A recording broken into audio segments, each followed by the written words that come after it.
안녕하십니까. 예. 이 부산형 사회연대기금을 소개할 기회를 주셔서 주최 측에 먼저 감사 말씀드리겠습니다. 이 덥고 이런 날씨에 모여서 이렇게 학구일을 불태워 주셔가지고 오랜만에 되게 행복한 시간이었습니다. 근데 저는 앞에 발표하셨던 양원진 대표님만큼 에너지가 없어가지고 이게 분위기가 조금 다운될 것 같습니다. 저한테 주어진 시간이 5분에서 10분 정도 뭐 이렇게 기관 소개니까 설명을 간단하게 해주시면 된다 그래서 거기에 맞춰서 빠르게 말씀을 드리도록 하겠습니다. 그리고 저희 재단과 관련되는 뭐 사업이나 뭐 등등은 그 재단 홈페이지나 활용하고 있는 SNS 뭐 채널들이 있어서 혹시 궁금한 거 있으면 좀 들어와 주시면 감사하겠습니다. 진행하도록 하겠습니다. 예, 조금 다르게 부산답게가 이게 뭐 특별한 이게 뭐 캐치프레이즈 뭐 이런 식의 거창한 그 단어는 아니고요. 뒤에 그 기관과 사업을 소개를 드리면서 이 의미가 조금 전달되었으면 하는 바람으로 이 용어에 대해서는 제가 특별히 소개는 하지 않고 넘어가도록 하겠습니다. 목차는 다음과 같은 순서로 말씀드리겠습니다. 재단은 지금 3년 차 되었고요. 생긴 지 진짜 얼마 안 된 이렇게 애기 단계의 재단이고 만으로는 2년이 채 안 됐습니다. 3년 차에 만으로 2년이 채 안 된 재단이고 간단하게 양력만 적어놨습니다. 2018년 10월 달에 부산은행이 특이하게 노조 내부에서 지역사회에서 뭔가 시민들로부터 그동안 뭐 사랑을 받고 은행이 컸으니까 뭔가 기여할 수 있는 게 없겠나라고 고민들을 먼저 하면서 기금에 대해서 조성을 해보자 뭐 이런 식의 논의가 진행이 되었었고 거기에 부산은행 측이 화답을 하는 형태로 해서 기금이 만들어지게 되었습니다. 그래서 내부적으로 먼저 이렇게 협약식을 개최하고 돈을 얼마를 만들겠다 뭐 이런 식의 절차가 진행되었습니다. 그리고 그 다음 해에 이제 부산은행 노사가 바로 기금 적립을 별도의 계좌를 만들어서 시작을 했었고요. 이어서 SK해운이 기금 하나 만들어진다고 하니까 우리도 그러면 고민을 해보자라고 해서 기금 출연 논의가 진행이 되었습니다. 그래서 그 해에 5월 달에 법인 사무실이 개소되었습니다. 법인 사무실은 현재 지하철 부전동 전포동 부산은행 지점 빌딩 안에 저희가 들어가 있습니다. 그리고 그해 7월에 비영리 재단 법인으로서 부산은행 사회연대기금이라는 타이틀로 설립 허가하고 법인을 등기 완료를 했습니다. 그리고 재단법인 발족식은 그해 12월 말에 발족식을 개최를 했고 지정기부금 단체 등록도 12월에 가까스로 완료를 했습니다. 그리고 이사회를 진행을 하면서 2020년도에 첫 사업을 조그맣게 진행을 해봤습니다.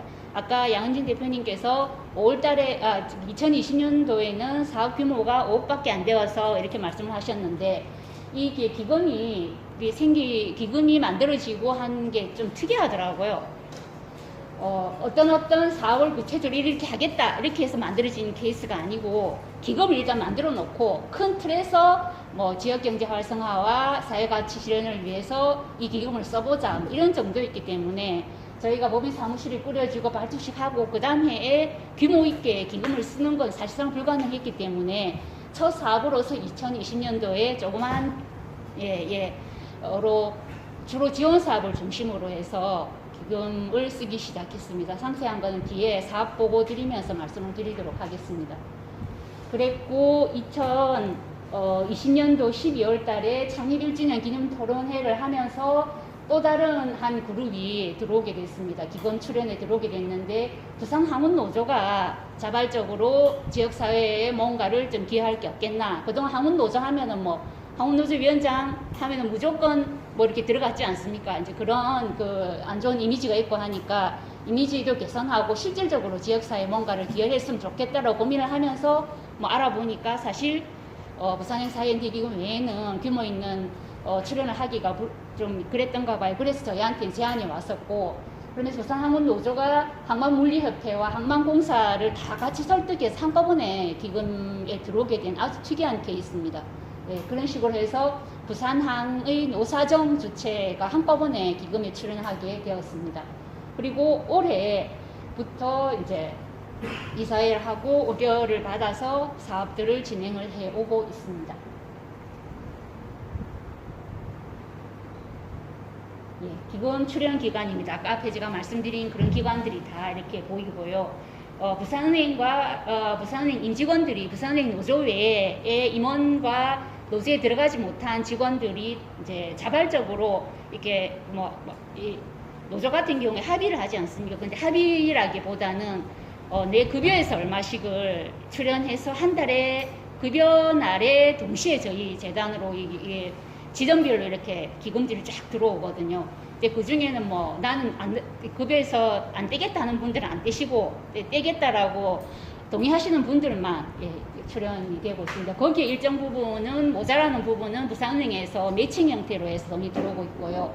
부산은행 같은 경우에는 10억을 초기에 재단을 만들 때 기본 재산으로 10억을 출연을 했고 부산은행 노사의 합의사항은 월 1억을 부산형 사회연대기금에 출연을 한다라는 조건이었기 때문에 월 1억을 기준으로 하되 노조원들이 만들어내는 돈이 예를 들어 4천이면 6천을 부산은행에서 만들어내는 형태로 해서 1억이 기금으로 출연을 되고 있습니다. 그 외에 지켜보고 있던 나머지 부산은행 이 그룹이니까 그룹 계열사들이 7, 8개 정도가 되거든요. 그 중에서 6개 계열사의 임직원들이 규모는 크지는 않은데 여기에서도 기금에 합류를 하고 있습니다. 아까 말씀드린 것처럼 항운노조가 중심이 되어서 항운노조와 항만물리협회는 월 2천만 원씩을 재단에 기금 출연을 하고 있는 상황입니다. 네, 그렇습니다.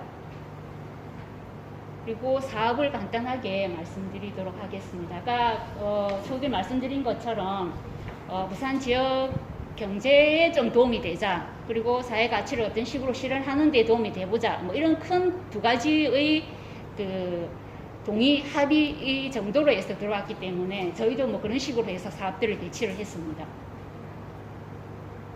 스마트 기술 먼저 이제 사업군 중에서 스마트 기술 기반 창업과 플랫폼 기업 인큐베이팅 지원 사업이 현재 진행 중에 있고, 이 사업은 부산 고용 포럼을 운영기관으로 두고 이 사업이 현재 진행 중에 있습니다.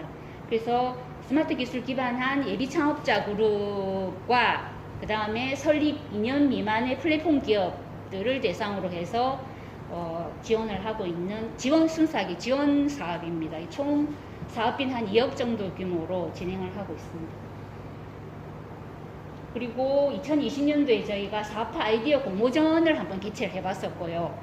그랬는데 기대했던 만큼 뭐 재단 자체가 이미 부산에 알려지지도 않았었고, 그래도 뭐 여러 곳에 많이 이제 홍보를 했다라고 했었는데 저희가 기대한 만큼은 그렇게 그 수준 있는 사업으로 진행하기에는 조금 좀 미달이었던 그런 그 아이디어 공모전이었는데, 어쨌든 저희가 약속했던 것이 최우수상 한 팀에게 최대 3년간 뭐 이렇게 연도마다 사업 평가를 하겠지만 특별한 문제가 없는 한 최대 3년간 5천만 원을 지원하는 조건으로 이 사업 아이디어 공모전을 진행을 했었기 때문에 현재 여기 보시는 것처럼 SAP 자원순환 교육용 키트를 교육용으로 활용을 하고자 하는 행복나무 에듀라고 하는 곳에서 영예 최우수상을 받아서 지금 사업을 진행 중에 있습니다. 열심히 하시는데 지금 사업 자체가 이게 교육 아이템이다 보니까 해필 코로나 상황하고 맞물려 가지고 고전을 면치 못하고 계시더라고요. 어쨌든 열심히 하고 계십니다.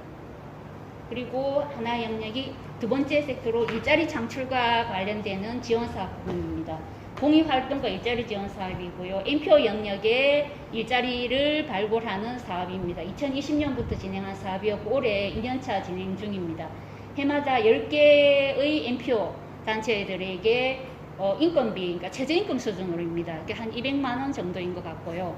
그 외에 이제 그 단체에게는 운영비, 그러니까 사회보험료 등등을 포함한 운영비 한 20몇만 원 이런 식으로 해서 지원을 하고 있고, 올해 10개 단체 해서 현재 총 20개 단체, 아래 보이는 것처럼 뭐 노동인권연대부터 우리 동네 사람들까지 이렇게 해서 20개의 NPO들을 지원을 하고 있습니다. 이 사업은 저희가 이게 내부적으로 이게 꼭 뭐 약속이거나 원칙은 아닌데, 사업을 한번 진행해 보면 최소한 3년 정도는 진행을 해봐야지 거기에 대한 성과나 평가를 할 수 있지 않나라는 공감대가 어쨌든 형성이 되어 있고 해서, 이 사업 역시 한 사람을 키우는 일이고 해서 한 3년 정도를 그 시민단체 혹은 NPO 영역에 사람을 지원을 하게 되면 이 사람이 그 내부에서 역량을 키우고 발휘할 수 있는 기간이 최소한 3년 되지 않을까? 그리고 혹시 이 단체 있지 못하고 다른 영역으로 간다 하더라도 이 시민사회 영역에 있으면서 이 생태계를 풍부하고 건강하게 만들 수 있지 않을까? 그래서 그 정도는 우리가 지원을 하면 좋겠다라고 판단을 해서 한번 선정이 되는 단체들은 연차적으로 첫 번째 해는 100% 지원하고 그 다음에는 70%, 3년 차에는 50% 지원한 형태로 해서 단체도 이 활동가들을 뭐라고 해야 될까요? 어쨌든 최소의 이제 책임감을 가지고 활동가를 키워낼 수 있는 시간을 좀 벌도록 하기 위해서 100%, 70%, 50%의 수준을 가지고 지원을 하고 있는 사업입니다. 그리고 금융 지원 사업인데, 금융이라고 말이 갖다 붙이긴 했는데 금융이라고 표현하기엔 아까 말씀하시는 것에 비해서 너무 소소해서 참고로 봐주시면 좋을 것 같습니다. 첫 번째가 타이틀은 모드론입니다. 이 모드론 사업은 뭐 생들 다들 지금 금융에 특히 융자나 투자 이런 데 목말라 계시니까 내용들을 다 아실 거라고 생각을 하고요. 기존의 모드론 사업에서 저희 기금이 2억 원이 들어가면서 이 영역에서는 섹트를 하나를 더 트랙을 하나를 더 만들었었고요. 기존이 모드론이 부산 신용보증재단에서 10배 보증을 서고 부산시가 2차 보전 형태로 이자에 대해서 2차 보전을 해주고 하는 그 모드론에 우리 기금 같은 경우에는 청년 창업자들의 사업 초기 지원을 한다라는 차원에서 1,000만 원 추가 대출이 가능하도록 하고 조건은 아래와 같습니다. 이 업무 협약은 그저께 진행이 되어서 가지고 혹시 필요하신 것들이 있으시면 찾아가시면 되겠습니다. 부산은행과 부산신용보증재단을 통해서 상세하게 안내를 받을 수 있고, 아까 그 모드론 같은 경우에는 청년 창업 같은 경우에는 어쨌든 부산은행에서만 상품이 취급되게 되어 있습니다. 그리고 두 번째 이 대출 영역이 청년공익 활동가들에 대한 대출 지원 사업입니다. 뭐 아시는 것처럼 저임금 노동 영역에 속해 있는 청년공익 활동가들이 긴급하게 필요한 생활자금을 1%의 이자로 대출을 하고 있는 그런 사업입니다. 그리고 이 사업 같은 경우에 부산 사회적 경제 네트워크를 운영기관으로 해서 대출을 진행 중입니다. 저희가 부산 사회적 경제 네트워크에 대출을 한 게 아니라 지원을 했고, 이 1억을 지원을 했고 일단 한번 지켜보기로 했습니다. 근데 현재 뭐 이게 작년에 11월부터 진행되어서 지금 이제 대출이 이루어지고 있는데, 어제 뭐 보고를 들어온 현황으로는 9명, 그러니까 9천만 원이 대출이 되었고, 처음에 저희가 생각했던 것이 이렇게 선순환이었는데 1,000만 원이 다시 이제 그 이자와 원금이 상환이 된 상태라서 1,000만 원이 이제 다시 모이게 된 거예요. 다시 한 사람 분을 더 대출할 수 있는 돈이 지금 다시 들어오게 되어가지고 저희가 조금 주의 있게 보고 있는 상품입니다. 그래서 잘 진행이 되면 추가로 더 대출을 하거나 지원을 할 수 있겠다라는 생각이 들고, 급한 불을 끄자라는 차원에서 진행된 거였습니다. 이게 무슨 사업비나 뭐 이런 영역이 전혀 아니고, 청년들이 갑자기 어디 몸이 아프다든지 뭐 어디 방을 옮겨야 되는데 뭐 어떻게 구할 데가 없고, 무슨 뭐 다른 데처럼 뭔가를 담보를 할 수 있는 데도 아니고 하는 그런 차원에서의 긴급 생활 자금 대출로 봐주시면 될 것 같습니다. 부분들이 있어. 그 다음에는 사회적 가치 실현과 지역의 연대 차원에서 진행하고 있는 사업들입니다. 저희가 2020년 첫 사업으로서 진행했던 것이 보호종료 청년 자립 지원 사업이었습니다. 아시는 것처럼 보육시설에서 보호가 종료되는 청년들이 뭐 올해부터는 이게 굉장히 이 영역에 대해서 지원도 조금 많아진다라고 최근에 보도를 통해서 듣고 있습니다. 근데 저희가 이 사업을 고민한 2019년 당시만 해도 좀 지금보다는 훨씬, 작년보다는 훨씬 사정이 안 좋아서 지원을 하고 있었습니다. 그래서 뭐 올해 한 6천만 원 정도, 원래 9천 사업을 잡아놨었고요. 6천만 원 정도를 부산광역시 보아동자립지원센터를 운영기관으로 두고 본사업을 진행을 하고 있습니다. 그리고 장학금 지원 사업입니다. 장학금 지원은 기존의 제도권 내에서 장학 제도를 활용을 할 수 있거나 장학금을 받고 있는 곳들을 제외하고 부산 지역에 민가 대안학교가 4곳이 있는데 여기 같은 경우가 뭐 아까 양은진 대표님도 계속해서 서울 부럽다 뭐 다른 지역 뭐 이런 말씀하신 것처럼 민가 대안학교 지원센터가 조례가 만들어져서 서울이나 광주, 제주 뭐 이런 데들도 다들 아이들 밥을 먹인다든지 어떤 형태로든지 학교 제도권 학교를 택하지 않은 아이들의 학습권을 보장하고 최소의 이제 교육을 보장을 하는 데에 반해서 부산 같은 경우에는 전혀 그러지 못하고 밥도 안 먹이고 있더라고요. 그래서 저희가 2019년에 이제 고민을 하면서 2020년부터 올해까지 이 조그맣게 학생들에 대해서 밥도 먹이고 어쨌든 너무 이게 우린 한 번도 이렇게 주목을 받아보지 못해서 소외되고 있다라는 기분이 들지 않도록 하는 차원에서 그냥 장학금을 작게 지원을 하고 있습니다. 8천 정도 규모로 지원을 하고 있습니다. 그리고 기타 사업입니다. 저희 사업 몇 개 안 되고요. 기타 사업인데 올해 이게 정책 실험으로 봐주시면 될 것 같고 부산 청년 기본소득이라고 하는 타이틀로 부산 MBC와 함께 프로젝트를 진행을 하고 있습니다. 7월부터 12월까지 월 100만 원씩을 지원을 하면서 이 청년들이 부산을 떠나지 않고 부산에 있으면서 효능감을 느낄 수 있도록 하고 삶의 질이 어떤 식으로 변화하는지에 대해서 좀 지켜보고 그 전에 기본소득이라는 용어가 뭐 다양한 용어로 어떤 경우에는 뭐 또 다른 용어로 어떤 경우에는 또 다른 용어로 이렇게 쓰이고는 있는데 어쨌든 기본소득이라고 통칭되는 그 제도 내지는 그 개념이 정치 정략적으로 흐르지 않고 우리 사회에서 좀 건강하게 논의가 되는 이 시발이 되었으면 좋겠다라는 차원에서 저희가 MBC와 함께 이거는 프로젝트 차원에서 정책 실험을 해보고 있는 그런 내용이 되겠습니다. 공개적으로 진행을 했었고 최종 14명이 최종 선정이 되었습니다. 얼마 전에 부산 MBC 모두의 TV를 통해서 아마 첫 이 청년들의 뭐 상황이나 뭐 이런 것들이 아마 처음 방송이 되었고 12월 말에 다큐 형태로 해서 방송에 나가게 될 예정입니다. 그리고 뭐 동영상 포토즈가 있고요. 저희가 뉴스레터를 월 발행을 하고 있습니다. 이상 간단하게 말씀을 드렸고 여기에서 빠진 부분이 조직에 대한 건데 조직은 굳이 뭐 말씀드릴 뻔한 내용이니까요. 말씀드리지 감사합니다. 않고 홈페이지에서 보시면 될 것 같습니다. 이상으로 저희 지금